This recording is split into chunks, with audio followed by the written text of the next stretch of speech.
Hi అండి, అందరికీ నమస్కారం అండి. Welcome to my channel. ఈరోజు నేను ఇంట్లో బాదం పాలు, ఐస్ క్రీమ్, జ్యూస్ ఒకటి ప్రిపేర్ చేశాను. అన్నీ ఇంట్లోనే నేను ప్రిపేర్ చేశాను. ఫస్ట్ ఇదేంటంటే పాలల్లో క్యారెట్ ఉడికిచ్చేసుకొని ఒక 3-4 టైమ్స్ మిక్సీ పట్టేసుకున్నాను. అలా నొరగలాగా రావడానికి, అంటే క్రీమీ స్ట్రక్చర్ రావడానికి 2-3 టైమ్స్ మిక్సీ పట్టేసుకుని నాకు అలా వచ్చింది.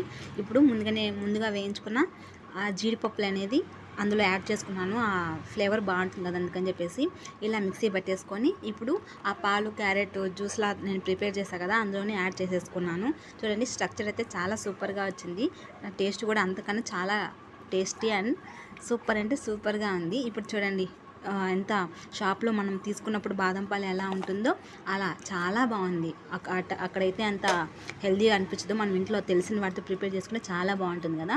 ఇప్పుడు ఐస్ క్రీమ్ కూడా నేను ఇంట్లోనే ప్రిపేర్ చేసుకున్నాను. ఆ వీడియో తర్వాత పెడతాను మీకు. ప్లీజ్ ముందుగా మన ఛానల్ ఎవరైనా కొత్త వాళ్ళు చూసినట్టే సబ్స్క్రైబ్